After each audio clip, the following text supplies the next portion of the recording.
to our esteemed guest and remarkable audience. I'm Pradnya Bhat, delighted and privileged to welcome you all to this 5th edition of Orange City Literature Festival, organized by SGR Knowledge Foundation in association with GH Raisoni University, powered by Raisoni Group of Institutions. It is said that I'm stuck between I need to save money and you live only once. The opening of your wallet many times is like feeling an onion. I welcome Mr. Vinod Bhat, who is an author of the book The Financial Independence Marathon, published by Penguin India in 2023. The book is a simple, entertaining and actionable guide for taking the right investment decisions with a goal of achieving financial independence.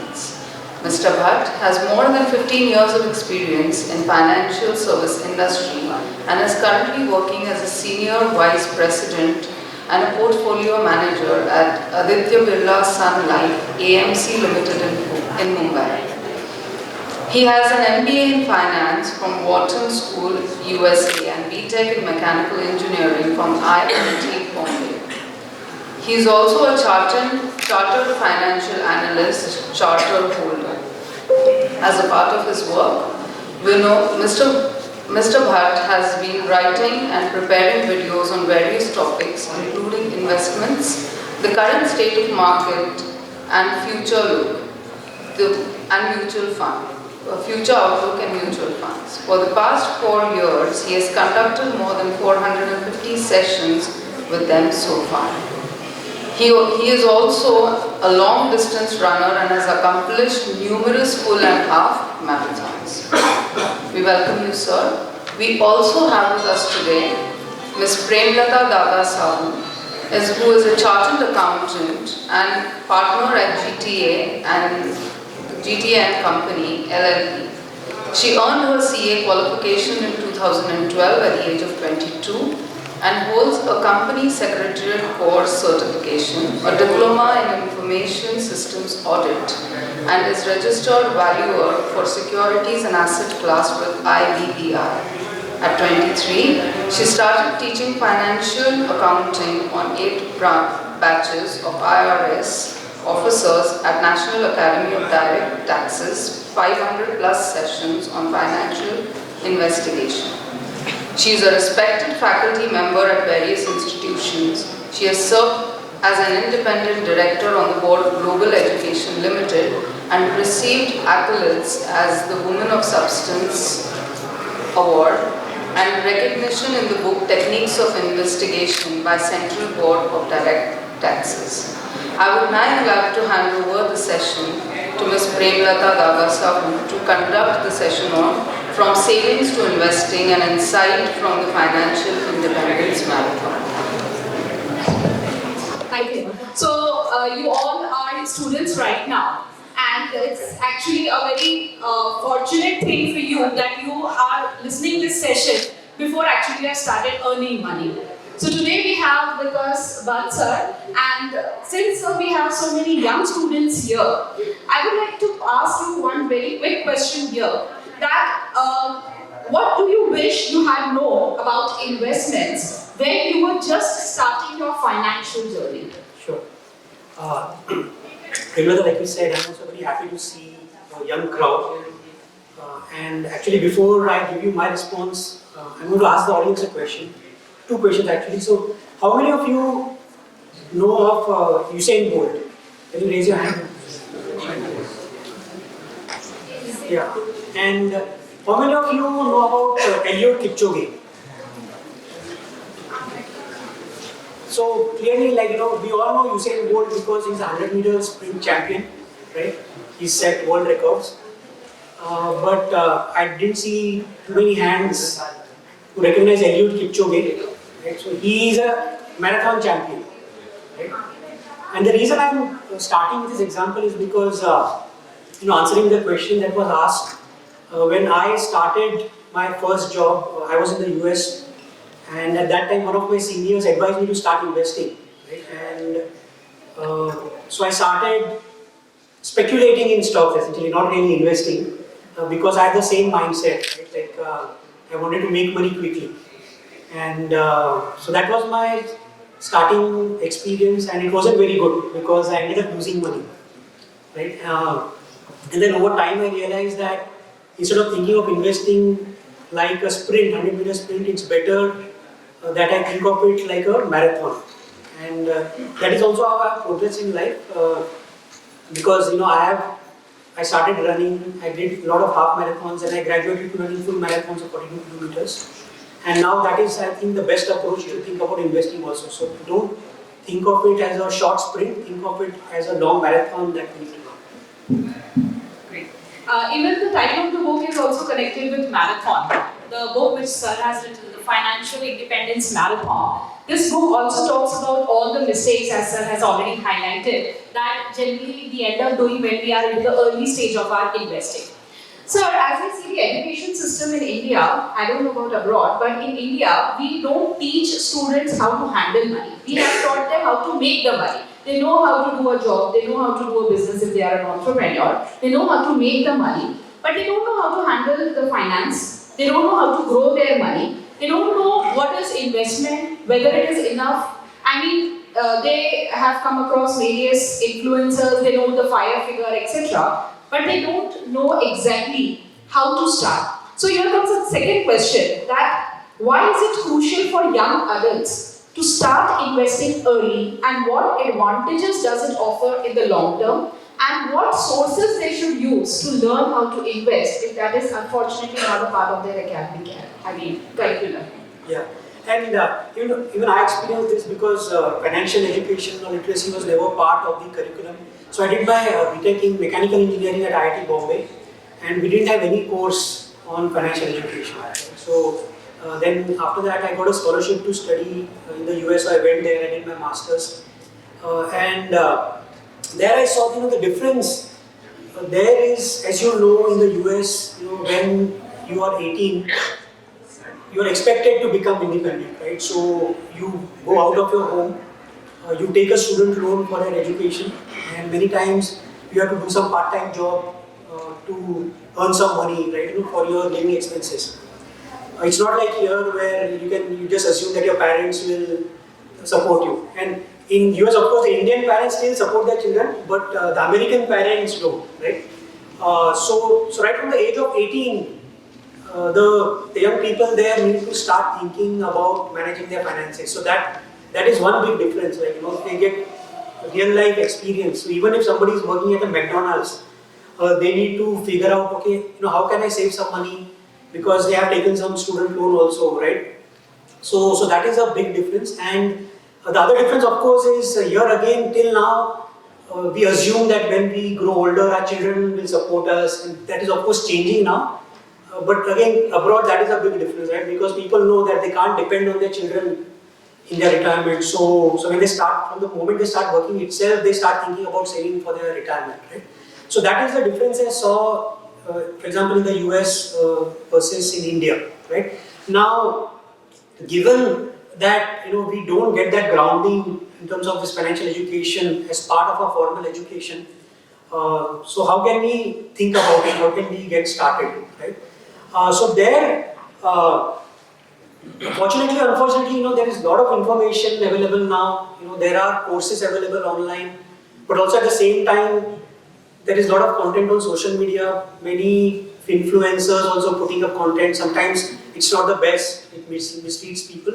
So the first thing to understand is which sources of information to trust, right? So you cannot believe everything that you read on the internet. You cannot believe everything that some financial influencer is saying, because like I have, my daughter is 18 years old. She's doing her F5 BA in Xavier's College in Mumbai, and I see the same thing, right? So she sees something on social media and she comes and asks me about it. So I would tell her that is not correct, because at least I'm in the field of investments. I can tell her that. But in most cases, youngsters will not have somebody to guide them, right? So be very careful. That's step number 0, right? Don't trust blindly what you read on social media, what you read on the internet, right? So figure out what are the good sources of content that you should refer to. So that is step number 1.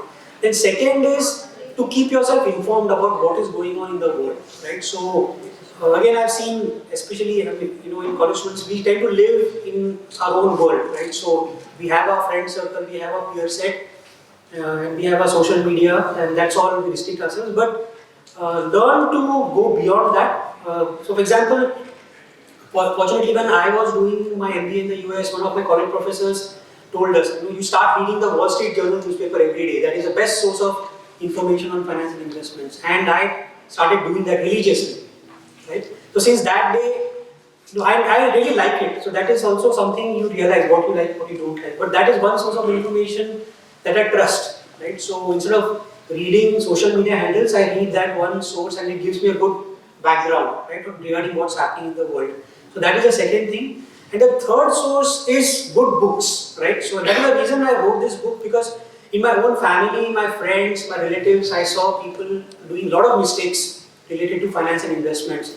Whether it was speculating in stocks or even in Bitcoin or now in futures and options, many of them have lost money, right? So there are some well-known books in this field, read them, so as youngsters again, that is something that is declining now in terms of people don't read books. We are more on short form social media content, but books and timeless books, well-known books which have been in existence for a long time, written by well-known authors. So read them, it will give you a good grounding. And at least, as your basic objective should be not to make mistakes. And because like I told you, even I started out by making mistakes because I speculated in stocks, I lost money, then I realized, okay, this is not the way to go here. So if at least you avoid mistakes, that is the best starting step that you can take.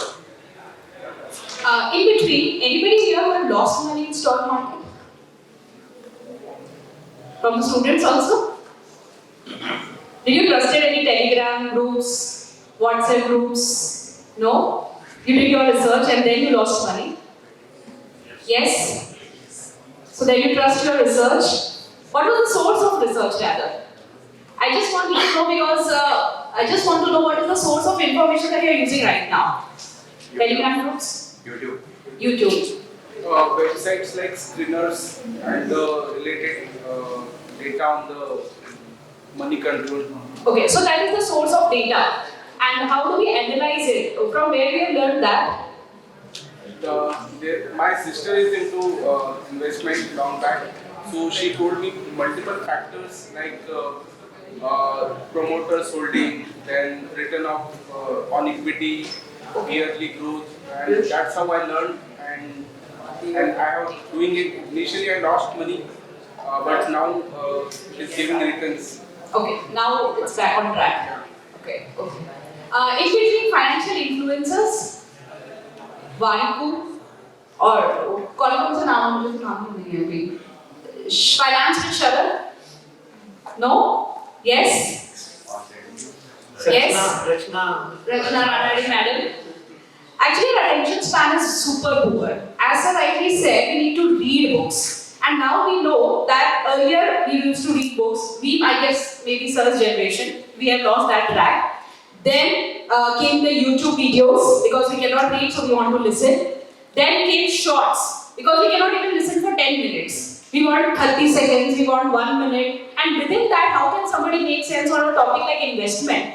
So we have to understand what should be the source. As Anasa rightly highlighted, we have even economic times here. So have some good reading habits. You cannot handle your hard-earned money. It is going to take a lot of your time. आप अपनी जिंदगी का सबसे कीमती समय पैसा कमाने में देने वाले हो, तो थोड़ा सा समय निकाल के उसे हैंडल करना सीखोगे तो साथ में उसे ग्रो भी कर पाओगे. हम कब तक कमाते रहेंगे? आपने सुना होगा जो सैलरी से सिर्फ आपका काम ही हो सकता है, because the expenses are super high these days. Okay, so now I'm just going to move ahead with a very interesting question, sir. Many youngsters feel that post-COVID life is very uncertain. हमारा कोई भरोसा नहीं है. हम कल की बात करते नहीं बोलते कि मम्मी लोग अचार डाल रहे 1 साल का, हमारे तो अगले दिन का ही पता नहीं है. So the thing is here, we every time feel that we are losing out today's opportunity of using that money for our future, which is very uncertain post-COVID. हमारा कभी भी कुछ भी हो सकता है. So in that case, sir, there is a question that how do you balance enjoying life in the present while planning for financial freedom in the future. Yeah. No, that's very true. I mean, everybody has realized this after COVID. There's no point saving and saving and saving for a future which may not come, right? So it's important, of course, to have a balance. And what is the best way to do it? So, see, the best way to do it, and I'm telling you from experience because when you are younger, your responsibilities are not too many, right? You only have to think of yourself. But then as you grow older, life, as you progress through life, those responsibilities keep adding up, right? You will get married, you will have children, you will think of your retirement, and so on, right? And what happens is, if in the initial part of your life you have just been enjoying, that leads to more stress later on, right? So that is why it's important to achieve that balance of enjoyment and thinking at least a little bit about your future and planning for it, right? And in my experience, the best way to do it, typically the equation we have in our mind is our income minus our expenses is equal to our savings, right? So if every month, if I'm earning 100 rupees, if I want to enjoy my life, I first spend as whatever this paisa jata hai, and then I see अरे मेरे पास कुछ बचा ही नहीं है, right? And that is what leads to stress later on. So the best thing is to invert this equation. So think of it as like income minus savings equal to expenses, right? So if I am earning 100 rupees a month, then at the outset, let me put aside 10 rupees, 15 rupees, 20 rupees as my savings, which I will invest. And then let me enjoy the remaining 80, 85, 90 rupees, right? So as long as you even have this discipline, and out of the 100 rupees I earn every month, I will keep aside 10, 15, 20 rupees. And I will enjoy with the rest. You can still enjoy your life, I can assure you, right? That's how you can have your balance. And the good thing about this is, as you progress in your job or in your business, your income will keep increasing, right? So that 100 rupees becomes 200, 300. So when your spending doesn't increase proportionately, it will increase, but the amount you can save and invest keeps increasing, right? So that is the best way. Have this equation in your mind. Your income minus your savings equal to your expenses. And that is how you can both enjoy life and save for your future. Perfect. Sir, initially when, on an average, when the students start their jobs, the salary is very low. So, can we give them a ratio like this percentage you should put up, like to understand how they should plan their savings? Yeah. And to my understanding, unfortunately, right now it's a lot of show off. If we are earning 30,000 rupees, but we want an iPhone which is worth like 20,000, which is almost 4 months of your salary. So, can you really afford it? So, how do we understand that, like, how much percentage we should save and how to convince our mind that we should live into our sources and understand that this is show off and this is my need. Yes. This is very important for this generation. Yes, definitely. And I mean, there's a real life example. My colleague's daughter just started working, and like you said, exactly your first priority is to buy an iPhone, right? And of course, the salary is not enough. So my colleague is telling her, this is not the right time for you to buy an iPhone, but she's not willing to listen. Right? So, and unfortunately, I mean, that is the case in the younger generation. But, if you can just, like I told you, keep that equation in your mind and at least try to save 10% of your income. So that is very doable, right? So, the salary that you get every month, just try to save 10% first, right? And put it somewhere. It can be in an FD, it can be in a mutual funds, but don't touch it, right? And then with the remaining 90% of your salary, whatever you get, you can enjoy, right? So you start from there and then you increase it, right? So maybe the first 1 or 2 years you are able to save only 10%. Then after that, maybe you can save 15%, then you can save 20%, right? So that is how you can progress, and it also gives you the confidence, right? So personally, again, to give an example, about so my daughter is 18 now, so 13 years back when she was 5 and she was just going to turn 6, I started doing a monthly investment in mutual funds for her higher education, right? And I did that with discipline. So every month, X amount used to go in a mutual fund and it was outmarked for her higher education. And the good thing was, as she was growing older, sometimes she used to come and ask me, Dad, you're saving for my education, right? I say, yes, I've saved this much amount for you. So she also used to feel happy, and I also am confident that, okay, I'm saving money for her education, right? So if you do these steps, simple steps, basic steps, right, it gives you a lot of confidence, and I can assure you it reduces a lot of stress also, because you will see, like, when your colleagues, let's say they are enjoying themselves, they are spending their money, they are not left with any savings, versus even if you are able to save 10% of your monthly income, you can see the difference in your stress levels, in the, mentally you will be at much more peace and you can enjoy things much more. Correct. In between from the crowd, आपने कौन-कौन से investment options सुने हैं? Mutual funds, stock shares, direct investment into shares, FD, fixed deposit, SIP, okay, cryptocurrencies, life insurance, yes, ULIPs, yes, real estate investment, gold, correct. More ladies here? Okay. So on this, I would like to have one question. Firstly on LIC, sir. Yeah. So LIC का network बहुत खतरनाक है. Even if I see my maid now, they are also making an investment into LIC. The agents network is huge, and they are reaching 1-to-1.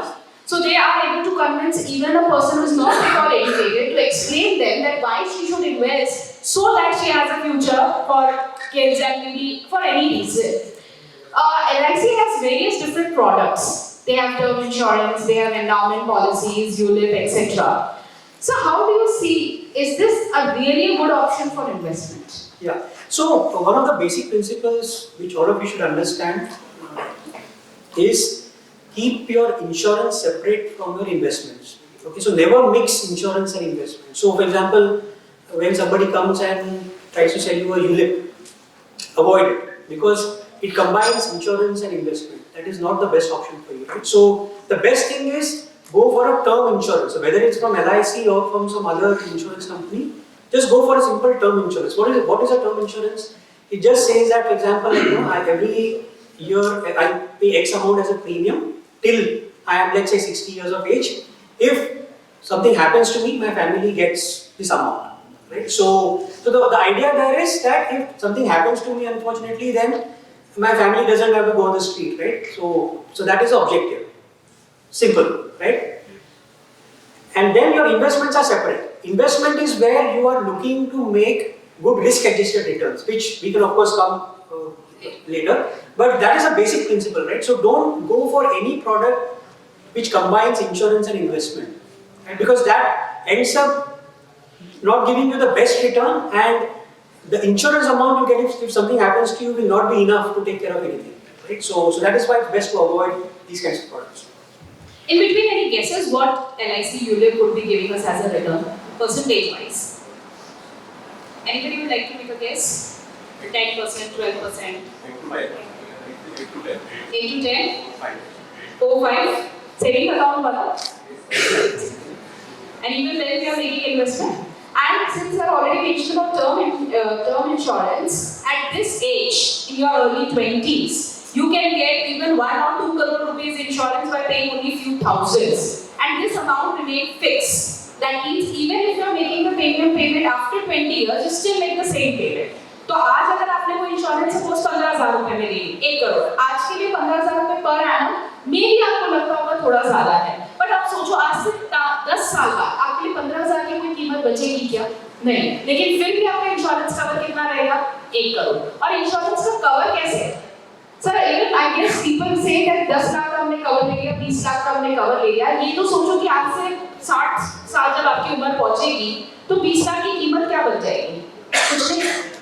So see that you take a proper cover and at this age and book your premium and pay the same amount till your premium, I mean insurance term. Okay. Moving ahead. So what return percentage can investors generally expect from different asset classes over the long term? Yeah. So like you heard, many people have heard about the different investment options. So there is direct equities and equity mutual funds. there is bonds and fixed income mutual funds, there is real estate, there's commodities like gold, silver, right?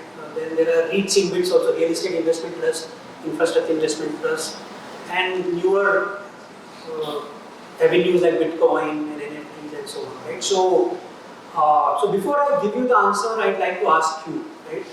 Which asset class do you think, like if you look at the past 5, 10, 15, 20, 30 years, which asset class has given the best returns? Yeah, so answer is equities, right? So hopefully everybody knows that in the long term, stocks or equity mutual fund, those have given the best returns, right? So what is your guess? What is the, if you look at 5 years, 10 years, 15 years, 20 years, right? So what is the average per year return that equities have given? Is it less than 5%, 5 to 10, 10 to 12, 12 to 15? Yeah. So there has been a study done, and about 12 to 13% is the CAGR, or the average annual return that equities have given. Sometimes it's higher, sometimes it's lower, right? So equities or stocks have given the best return, right? So now if you look at the other options, gold, real estate, bonds, or fixed income, which do you think has given the second highest return? Real estate. Gold. Yes, correct. So gold has given the second highest. So gold has given around a 10% kind of a CAGR return, and that is because in the last 3-4 years, gold has given a good return. Okay, so during COVID and after COVID, because of all the uncertainties that are there, because gold is seen as a hedge against all these uncertainties, so return from gold have increased. But before COVID, if you had seen the average return from gold, it was not that good. It was only 7-8%. But now gold is, let's say, assume it's giving around 10% on average per year kind of a return. Right? So then, if you look at the other asset classes, real estate, bonds of fixed income, FDs, which is a third highest return giving asset class?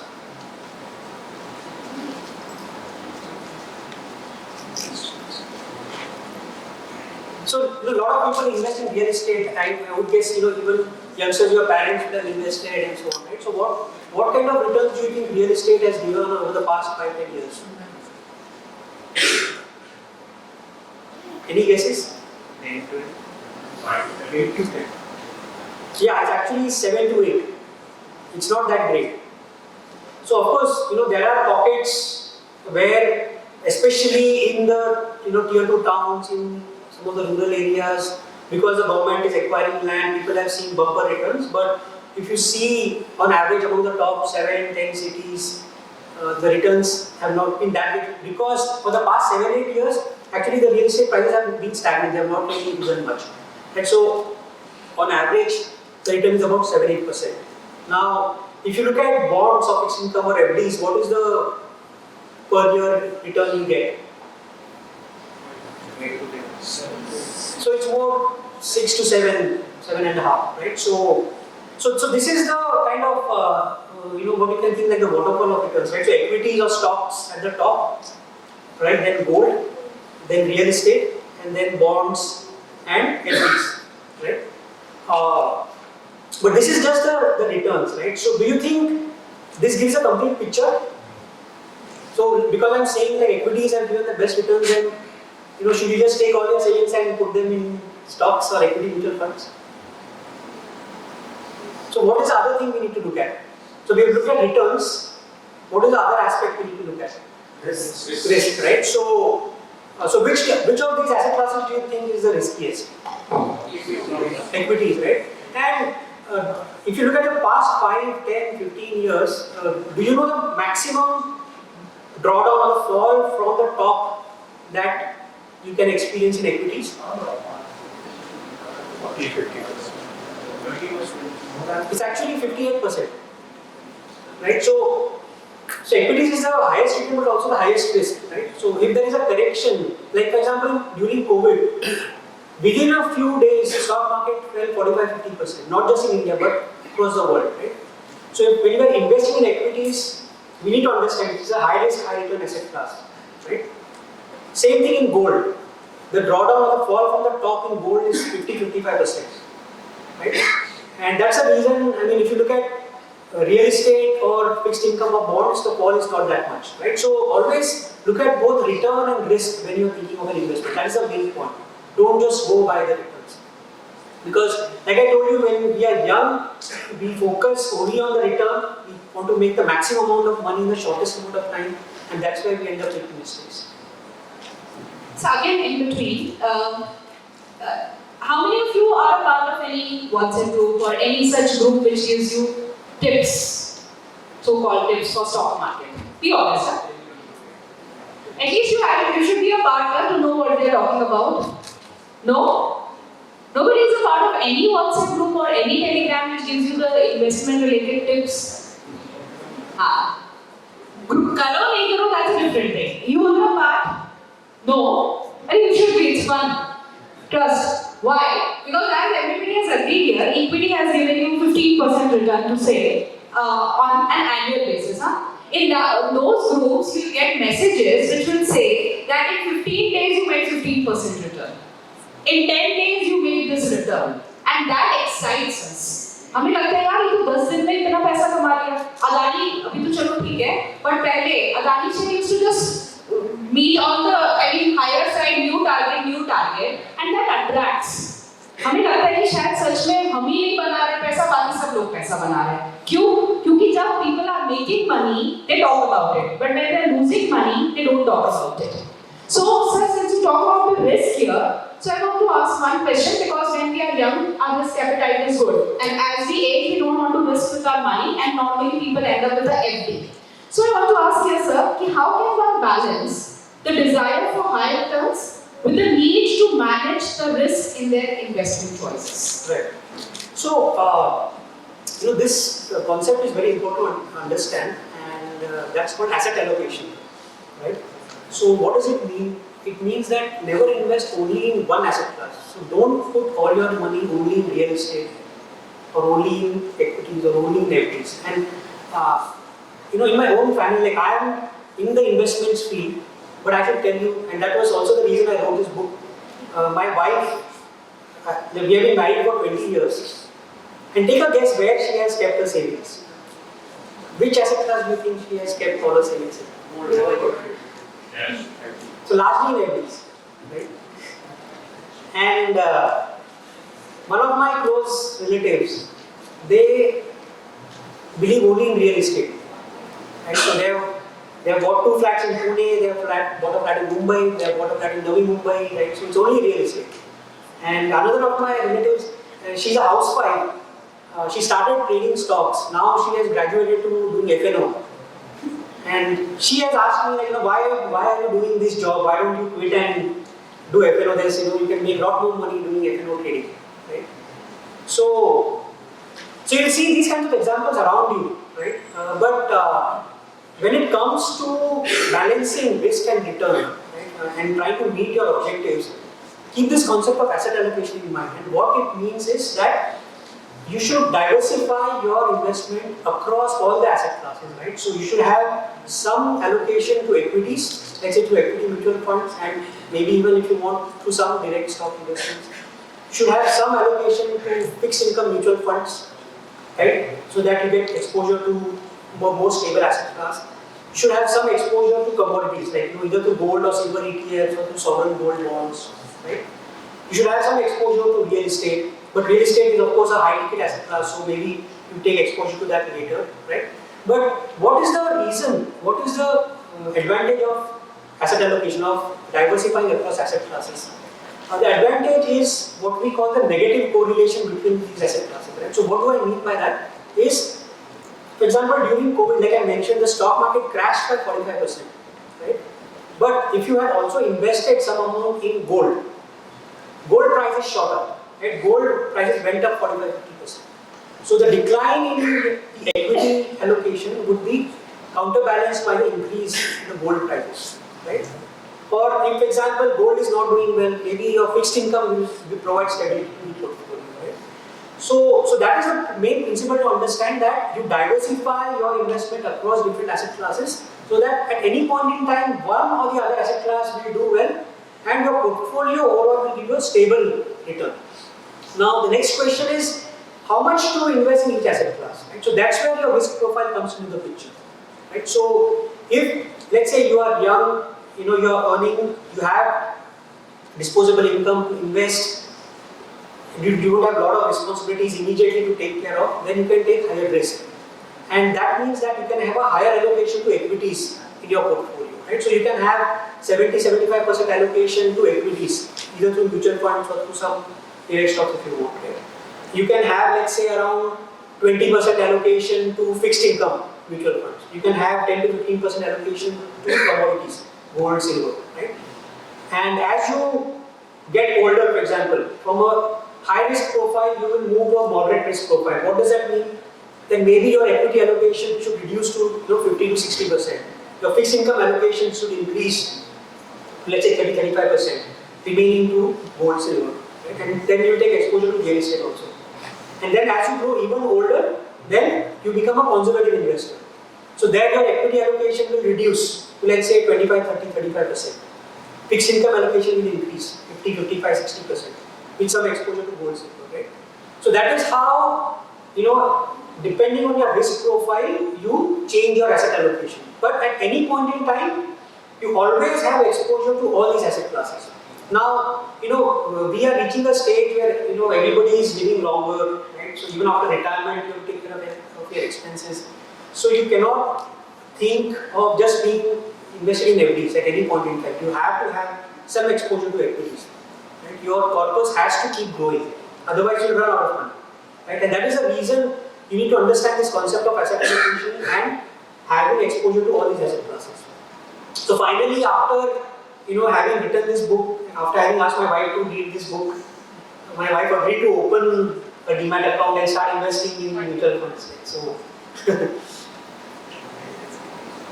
So there are different modes how we can invest in stock markets. Like we can do it through mutual funds, direct stock purchase, ETFs, index funds. So we all have come across these terms, but exactly we don't know how they are different in structure, management, and performance. So I would like you to highlight on this. Yeah. Here's another important concept or principle, if you can understand, is keep things simple. Don't unnecessarily complicate your life, right? So, let's say if you're doing a job or if you're running your own business, right? That is what will command all your attention, correct? And that is your core competency. So you should try and do the best there, right? And investments, of course, you'll be doing something on the side, right? Now, if you start investing directly in stocks, it takes a lot of time and effort. So first of all, you need to have the interest to do that. You need to have the capability to do that, and you need to have the time to do that. Right? So if any one of these three ingredients is missing, you will not do a good job of investing directly in stocks. Right? So like the gentleman you mentioned, let's say you have some interest, so you learn something, right? You think you're capable. Then you make sure you have the time to do everything and track markets, follow up, and know when to enter and to exit. Right now, for most people that is not possible. Right? So if you're doing your job or your business, then the easiest thing to do is to invest in mutual funds. Right? Because the advantage there is it gives you discipline. Right? So now you can do SIP, systematic investment plan, where every month from your salary, some amount can go into a fixed set of mutual funds that you choose. Right? And if you keep a long-term horizon, then you don't need to worry about anything. You don't need to time the markets. Just keep investing, right? And you focus on your core competency, which is your job or your business, right? So that is the easiest thing to do. A variant of that is ETFs, exchange traded fund. So what is the difference between a mutual fund and an exchange traded fund? The exchange traded fund is just like a stock, right? So it trades on the exchange. So during the day, you can trade in an ETF. You can buy and sell an ETF. Right? So let's say I want to take a view on the banking sector. I think the banking sector will do well, but I don't have the time or the capability to analyze which bank will do well. Whether HDFC Bank stock will do well, ICICI Bank stock will do well, or Axis Bank or Kotak Bank, whatever. Right? So then the better thing to do is just invest in a banking ETF. So the ETF has exposure to all these banking stocks. Right? So just by investing in one ETF, I get exposure to all the stocks. And if I want, I can buy and sell this ETF during the trading hours. Right? But for most people, that is not necessary, right? Because, like I said, you may not have the time, interest, capability to do this kind of trading. So then the easiest thing to do is to invest in a banking fund, mutual fund. Right? So there you invest on a SIP basis every month, and then up to some point, if you want, you can redeem those units. Right? So the difference between investing in a mutual fund versus an ETF, one is, like I mentioned, is the ease. Mutual funds are easier, you can invest and forget. The other difference is in terms of the expenses, right? So normally it is said that ETFs, the expenses are lower than mutual funds. But you should also know that when you trade ETFs, your expense goes up, okay? Because in India, there is what we call a bid-ask spread. So the liquidity is still very low in ETFs in India. So when you buy or sell an ETF, you lose almost 1% just because of the lack of liquidity, right? So at the end of the day, it comes to the same whether you invest in mutual funds or ETF. So my recommendation is keep things simple. As far as possible, just invest in mutual funds unless you want to trade. And a variant of that are index funds. Right? So in mutual funds, you have large caps which invest in the larger companies, and you have mid caps, small caps. So nowadays, most people prefer to invest in large cap index funds because there the expenses are lower and you get a reasonably good return. But if you want to invest in a mid cap fund or a small cap fund, then it's better to invest in a mutual fund. That was a detailed explanation about the difference, sir. So now we are moving ahead with a different type of asset class, and that is a very hot topic, I understand, and that's a cryptocurrency. Again, how many tried their hands in cryptocurrency? Loss, profit? Loss. Anybody else? You know now what is cryptocurrency? Yeah. So there's a question here. So from your perspective, how will you assess the risk and potential returns associated with investing in cryptocurrency? And do you believe the potential rewards outweigh the risk associated with the same? Yeah. So, see, as part of my job, I do a lot of such sessions across India where I go and talk to investors and financial advisors, mutual fund distributors.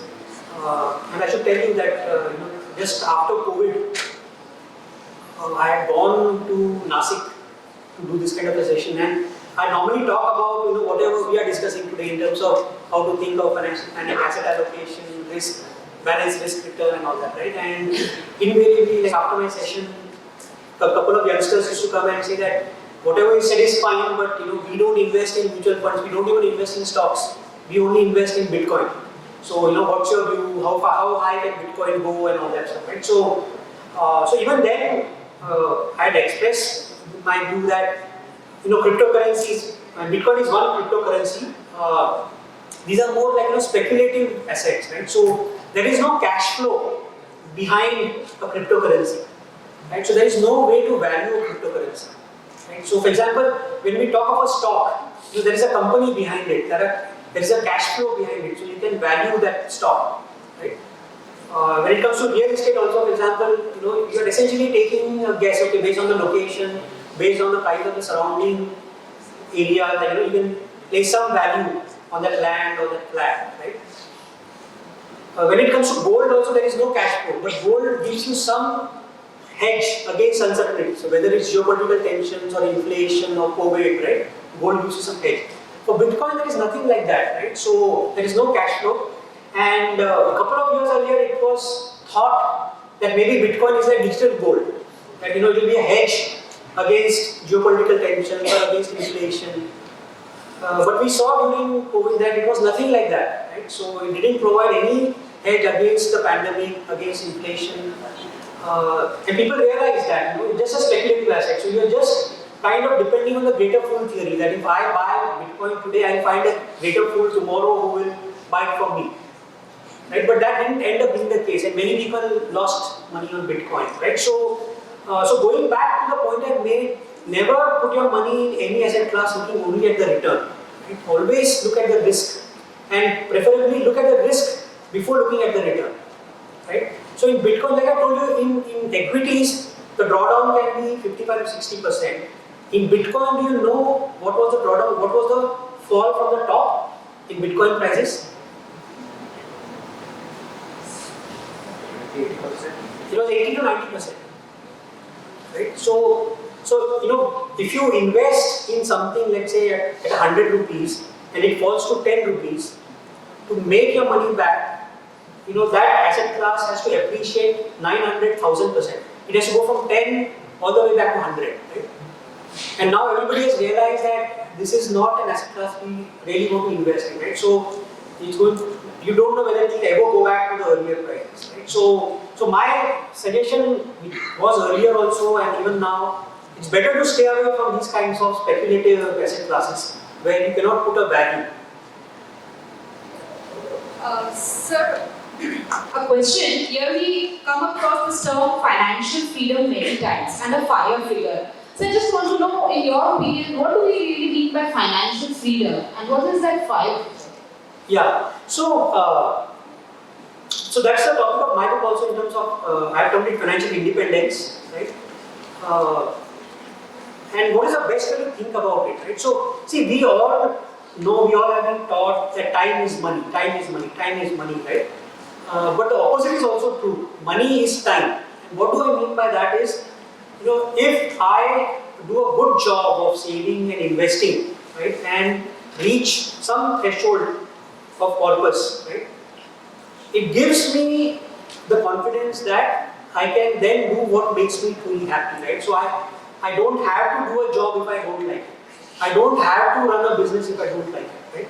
So I can do what makes me truly happy. I don't have to be answerable to anyone. And of course, I can take care of all my responsibilities, right? So that is the concept of financial independence or financial freedom, right? So that doesn't mean retiring, right? So this acronym is there that, financial independence and retire early. I don't agree with the retire early part. For me, financial independence is that I should be able to do whatever makes me happy. If my job gives me happiness, I'll continue doing that. If my business gives me happiness, I'll continue doing that, right? But it has to be of my own free will, right? So that is the whole concept. Now, why should we talk to youngsters about financial independence? I mean, you have a long way ahead, right? But that is a good goal, good objective to keep in mind, right? Because many times, and I have made this mistake, we don't know the purpose of earning money. Right? We all want to earn money, we all want to earn more and more money, but many of us don't know the purpose why we want to earn money. Right? And I find that keeping this objective of financial independence in mind at least gives you a good target, a good reason to earn money. That okay, if today I am not doing what makes me truly happy, then at some point, I will be able to do that. Right? So if you are fortunate, I mean, ideally, right out of college, if you are fortunate to find the thing that is your passion, that you're really interested in, that gives you happiness, please go for it. Right? Then money will follow. Right? So if you do what you have interest and capability and what you can devote enough time, money will follow. Don't worry about it. Right? So, but in many cases, it doesn't work like that. Right? So you end up taking, doing some job or doing something, which after a few years you realize, this is not what gives me happiness. And it has happened in my case, right? So I studied at IIT Bombay. I studied mechanical engineering, and I worked in the field of supply chain optimization for 6 years. But then I felt I was stagnating. I wasn't that interested. I wasn't learning new things. And I had some interest in finance, so I did my MBA and switched to finance. Right? And there, now I'm happy with what I'm doing. Right? So in my current job, the work I'm doing, it involves investments. It involves going out and talking to people. So it's a good mix. It gives me a lot of joy, and I also feel that I'm having an impact. I'm influencing people, trying to give them some guidance. Right? So it gives me a lot of joy. So I can I can just continue doing this, right? And it's not for the money. And I tell my boss also, right, that you are paying me to do things which I like to do, which is like the ideal thing, right? So that is what you can all think of it in terms of having an objective. Like financial independence is a good objective to have to earn money. Sir, on a lighter note, now we are about to conclude. So you talk about financial independence at large. So on a lighter note, if you have to just associate a song to it, what song does it come to in your mind? So, I am a runner. I've been running for the past 10 years, and that's why I really like any song or theme or movie about sports. I really like it, and especially if it's something about running that comes naturally to the top. And for me, that's why this Bhag Milka Bhag is a song that comes to my mind. And that tune, it always is there, right? So that is something which I think associates well. And again, not from a sprint, right? So from a longer term, think of it as running a marathon. And that's why the Bhag Milka Bhag is a good song to associate with this theme.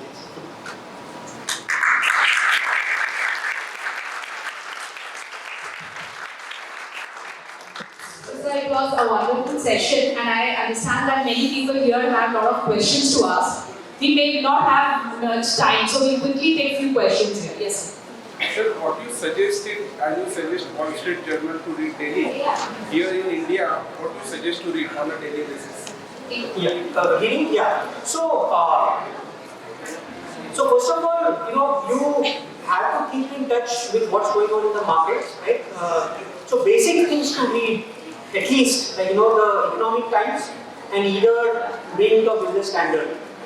So from a newspaper point of view, but I should tell you that still ends up being very superficial. Okay. Then also there are some business magazines you can read, right? So you can take any one or two of them.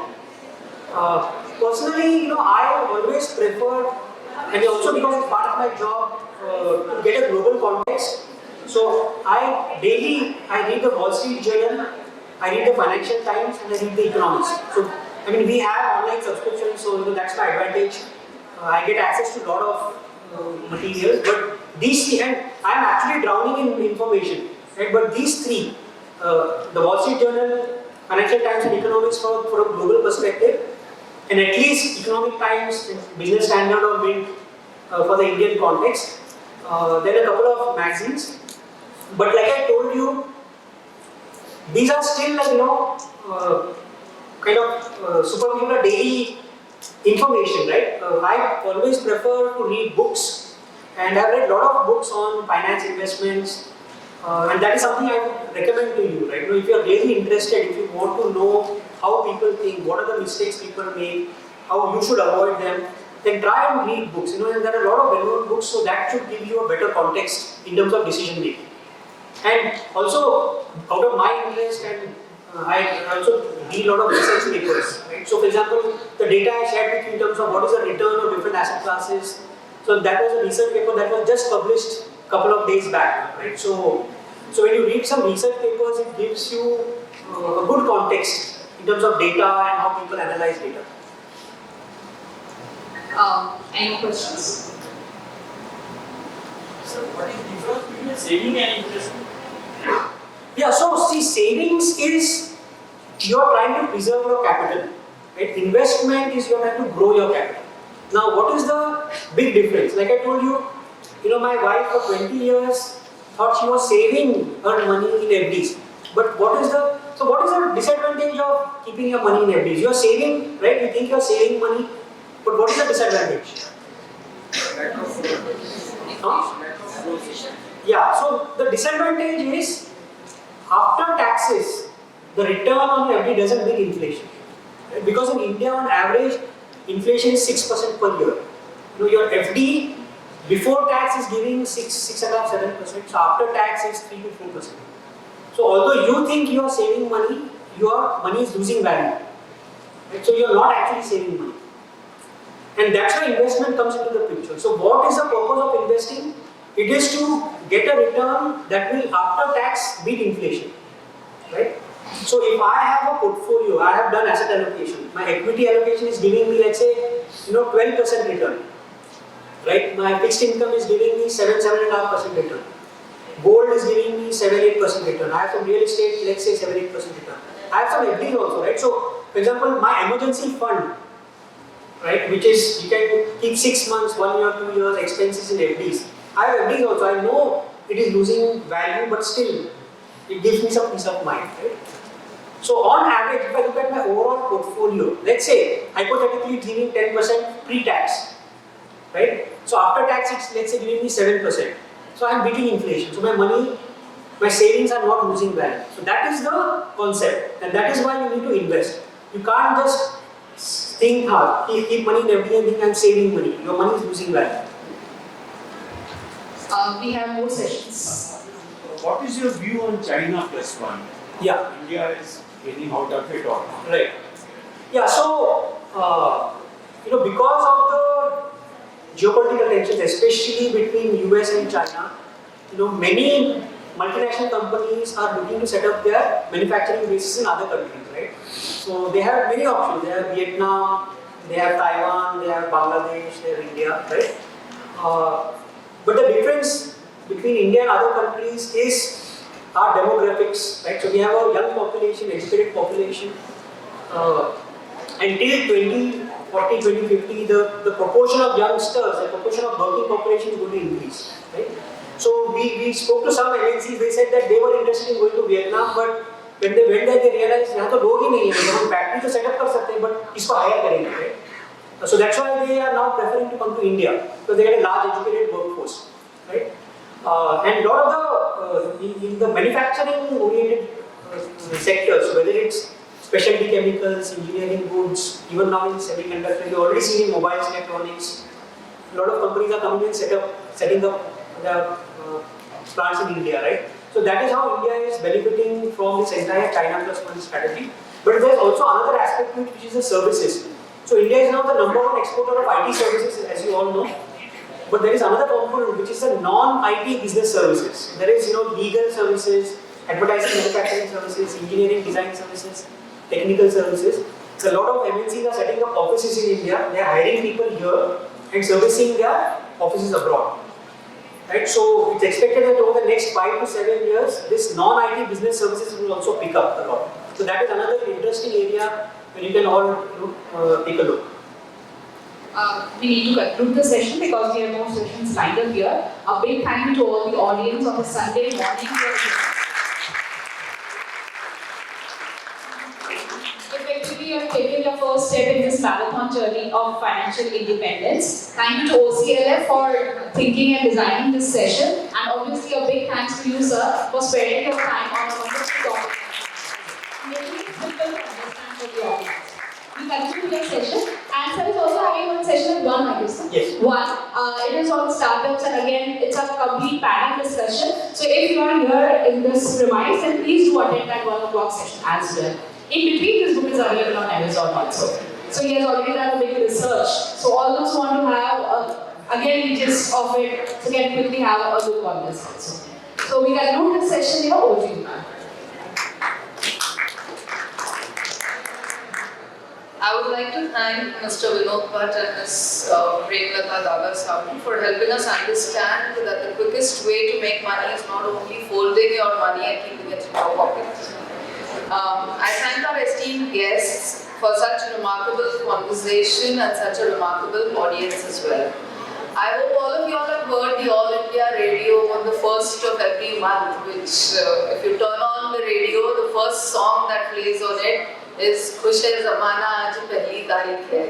Maybe it is a reminder to tell us that it is not only to spend your money and wait till the next first to become happy again, but it is a time to understand that saving your money as well as investing it is important. I thank you all for being such a remarkable audience, and thank you to the esteemed. Thank you.